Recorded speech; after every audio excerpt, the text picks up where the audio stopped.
Audiolibros en 15 minutos. Suscríbete al canal y explora un nuevo libro cada día.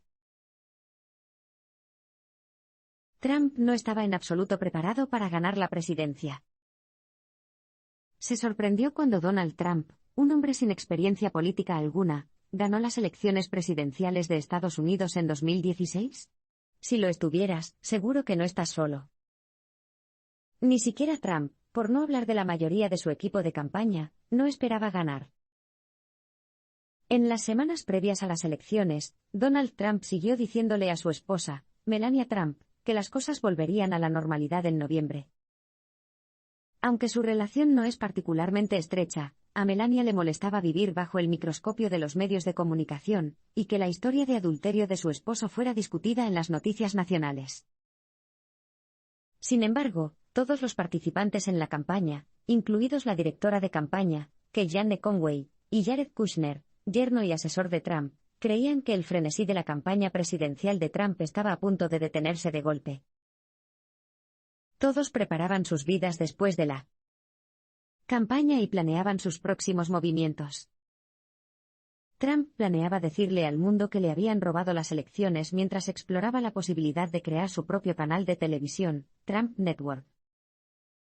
Conway estaba ansiosa por convertir su nueva notoriedad en un trabajo regular en los medios de comunicación en una de las cadenas de noticias por cable.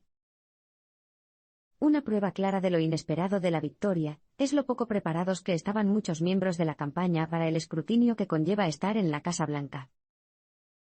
Donald Trump y otros colaboradores de la campaña, como Paul Manafort, tienen propiedades inmobiliarias que los sitúan en una zona gris financiera, con antecedentes y transacciones que no resisten bien el escrutinio.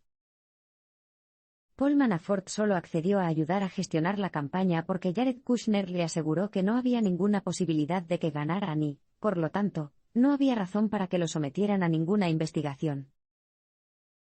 Así que cuando se finalizaron los resultados y se confirmó que Trump era el ganador, todos estaban aturdidos, incluidos los amigos más cercanos de Trump y la mayoría de su personal.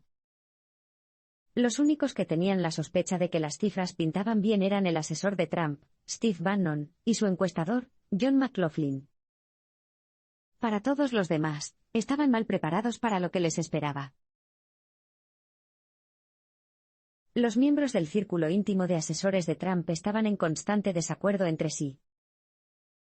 Formar parte de una campaña de desvalidos y formar parte del personal de la Casa Blanca son dos cuestiones completamente diferentes, algo que Jared Kushner aprendió con bastante rapidez. Una vez que se hizo esta transición, Kushner se dio cuenta de que Steve Bannon ya no actuaba como amigo como antes. Conseguir que Trump fuera elegido funcionaba como un objetivo común, algo que unía a todos los miembros del personal, pero ahora se trataba de decidir la política, y la agenda de Bannon era completamente diferente a la de Jared Kushner e Ivanka Trump.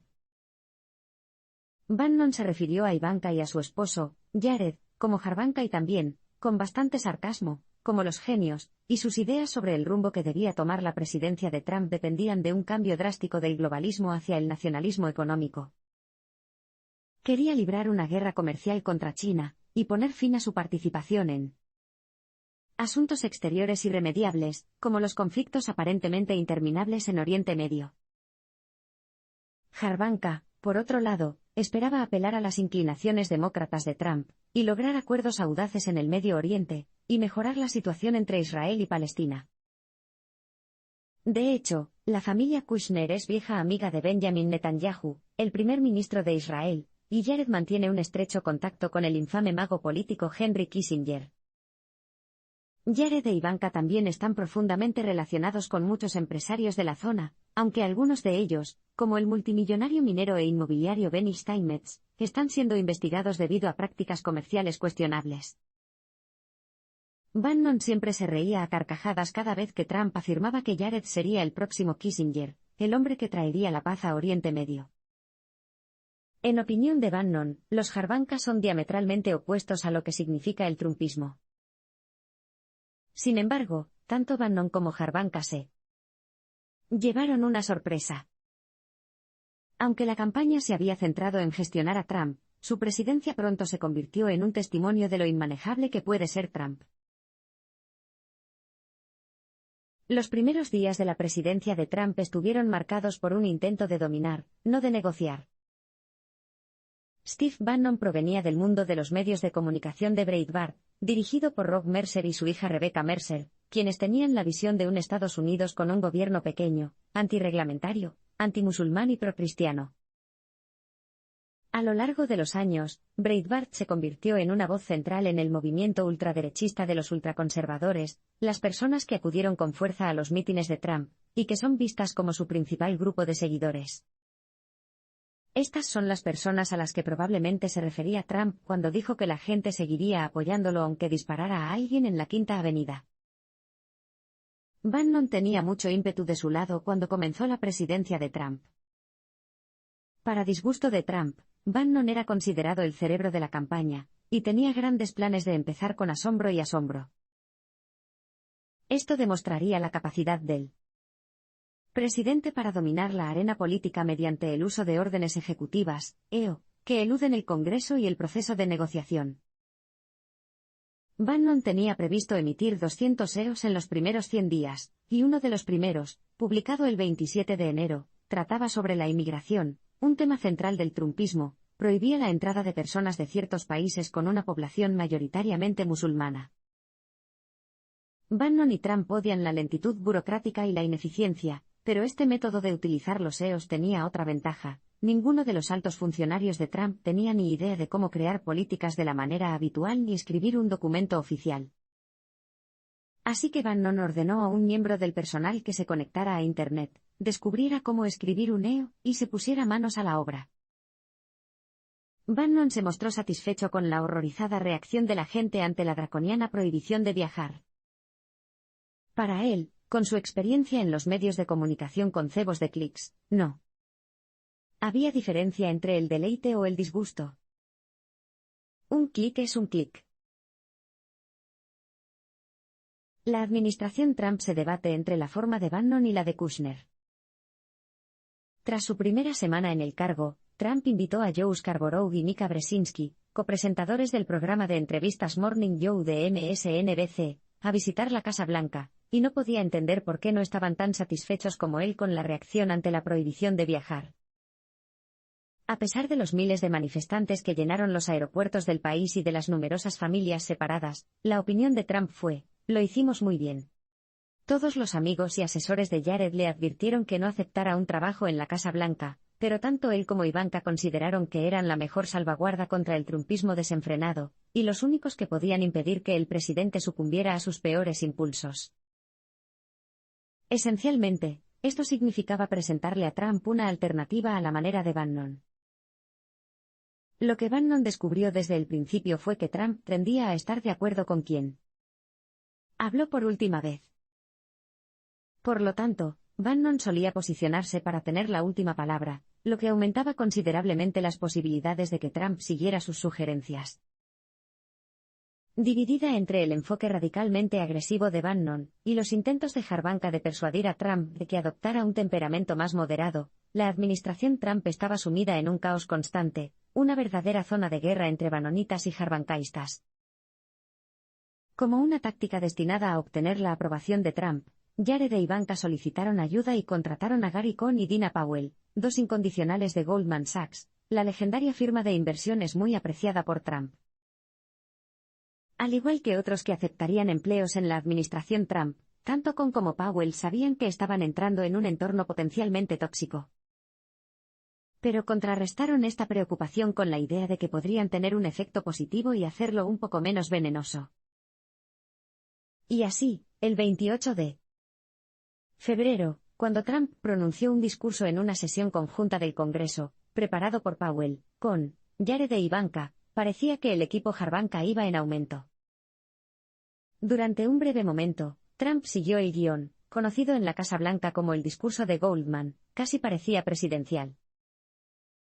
Para Bannon, fue una muestra repugnante de Trump intentando llegar a las personas a las que se suponía que estaban sacudiendo. El despido del director del FBI, James Comey, marcó un punto de inflexión para la administración Trump. Desde mediados de 2016, hubo rumores en la prensa de que la campaña de Trump estaba confabulada con el gobierno ruso.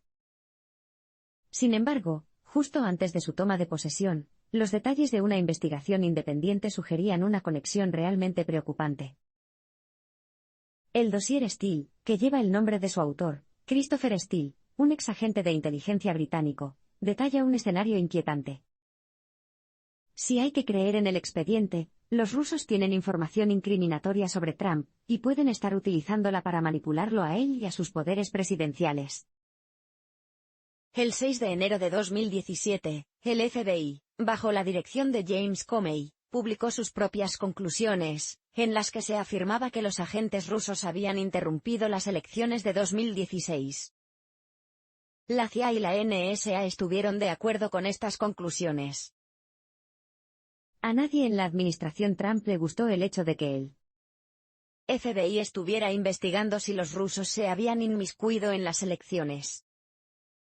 Pero cuando las fuentes de Jared Kushner en el FBI le dijeron que el FBI estaba empezando a investigar las finanzas de la familia Trump, Kushner comenzó a insinuarle a Trump que despedir a Comey podría ser una buena idea. Bannon insistió, no es una buena idea, solo empeorará las cosas.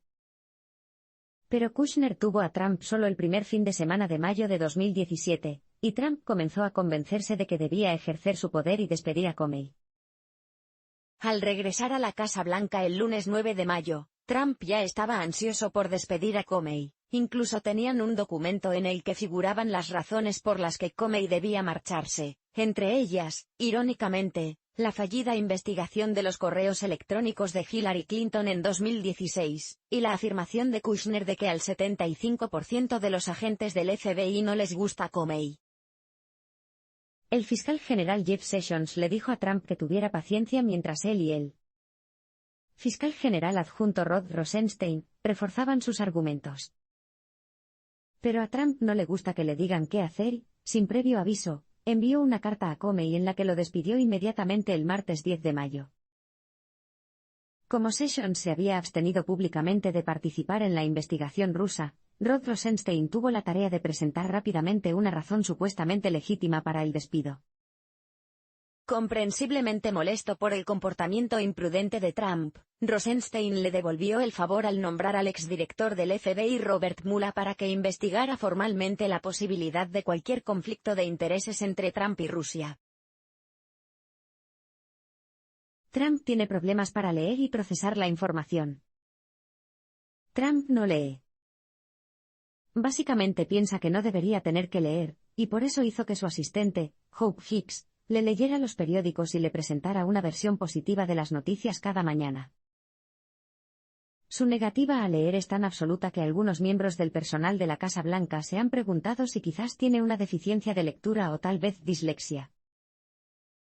Sea cual sea el problema, está relacionado con la incapacidad de Trump para procesar la información de la manera que cabría esperar de un líder mundial. Y este rasgo de Trump, o la falta de él, ha llevado a todo tipo de situaciones embarazosas. Una de las primeras grandes pruebas de su administración fue un ataque con armas químicas en Siria, que tuvo lugar el 4 de abril de 2017. El general H. R. McMaster, su asesor de seguridad nacional, intentó informar a Trump sobre la situación y la respuesta apropiada, pero Trump parecía más molesto por tener que pensar en Siria que por el ataque, en el que murieron muchos niños. Bannon y Trump se unieron porque no les gustaba McMaster, quien enfurecía a Trump en sus reuniones de cada semana al tratar de presentarle presentaciones en PowerPoint, y hacer que leyera documentos sobre temas apremiantes. Ahora, Bannon aconsejaba a Trump que rompiera con la tradición y no respondiera al ataque en Siria. Después de todo, explicó Bannon, hubo otros incidentes en el extranjero, en los que murieron más niños, y los Estados Unidos no participaron. Entonces, ¿por qué debemos intervenir aquí? ¿Qué obtenemos de esto? El pensamiento transaccional de Bannon atrajo al negociador de Trump, pero Ivanka no estaba dispuesta a darse por vencida. Sabía que, aunque su padre no lee, le gustan las noticias de televisión, así que hizo un vídeo con las imágenes de Siria y se lo mostró a Trump, quien quedó consternado al instante por las imágenes. En esta ronda, el equipo Jarvanka ganó y Trump respondió con un ataque con misiles Tomahawk contra el aeródromo de Al-Shairat en Siria, orquestado como un truco de relaciones públicas coincidiendo con la cena de Trump con los líderes chinos en su casa de Mar-a-Lago, Florida. Una reunión organizada por Donald Jr. expuso más vínculos con Rusia y más malas decisiones. A principios de junio, Trump estaba furioso por la investigación sobre Rusia y, de hecho, estaba dando vueltas a la idea de despedir a Jeff Sessions y Robert Mueller y reemplazar al fiscal general por alguien que aún le fuera leal, ya fuera el exalcalde de la ciudad de Nueva York, Rudy Giuliani, o Chris Christie, el gobernador de Nueva Jersey. Bannon tuvo que seguir diciéndole que, en primer lugar, ni Giuliani ni Christie tenían ni una sola oportunidad de obtener la aprobación de la confirmación para el puesto y, en segundo lugar, que no existe el privilegio ejecutivo para evitar una investigación. Sin embargo, Bannon estaba contento con una cosa. El 1 de junio, obtuvo una importante victoria al lograr que Trump desafiara a Ivanka y sacara a los Estados Unidos del Acuerdo Climático de París, lo que lo llevó a comentar: "Gol. La perra está muerta". Pero un problema mayor estaba esperando a la vuelta de la esquina. El 8 de julio, mientras Trump estaba en Hamburgo con Jared e Ivanka para asistir a la cumbre del G20, el New York Times publicó una noticia importante. Se confirmó que, en junio de 2016, Donald Trump, Jr. había llevado a grupos de presión rusos, a un abogado ruso con credenciales como exagente del Kremlin, y a algunos socios del oligarca ruso Aras Agalarov a reunirse con su padre en la Torre Trump para compartir información perjudicial que tenían sobre Hillary Clinton. Bannon sabía que los dos hijos de Donald Jr. y Eric, no eran muy brillantes, pero le sorprendió que uno de ellos fuera tan tonto como para escoltar a los rusos hasta la Torre Trump, en lugar de tener una reunión secreta en un motel como lo habría hecho cualquier otra persona. Sin embargo, la tontería no se detuvo ahí. Al regresar de Hamburgo, a bordo del Air Force One, Trump, Hope Hicks y Jared Kushner respondieron a esta noticia de última hora, afirmar que la reunión tenía que ver únicamente con la política de adopción en Rusia. Una vez más, Bannon no podía creer que Trump no acudiera al consejo de su equipo legal para encontrar una mejor respuesta, y no podía creer que Hicks se viera envuelto en lo que probablemente fuera una obstrucción de la justicia. Las propias palabras de Trump han empeorado su situación en repetidas ocasiones. En su mayor parte, a Trump le ha costado ver cómo podría ser el culpable de alguno de los problemas a los que se enfrenta su administración. Todo lo relacionado con Rusia fue culpa de Sessions. ¿Cómo pudo recusarse y no proteger a Trump? No tenía sentido. Trump también tiene la costumbre de recibir mucha mala prensa al publicar críticas incontroladas, y a primera hora de la mañana en Twitter dirigidas a varias personas que, según él, le han hecho daño de alguna manera. Sin embargo, cada vez que le preguntan acerca de estos tweets, siempre se muestra despectivo o confundido, como si dijera: ¿cuál es el problema? Por ejemplo, a medida que los presentadores del programa Morning Joe de MSNBC se entusiasmaban menos con Trump a medida que pasaban los meses, recurrió a Twitter para decir que el copresentador Mika Brzezinski una vez se presentó a una de sus fiestas con un estiramiento facial sangrante. Esto provocó indignación por el hecho de que un presidente de los Estados Unidos compartiera algo así, pero la respuesta de Trump ante la reacción fue: a Mika y Joe les encanta esto. Gran valoración para ellos.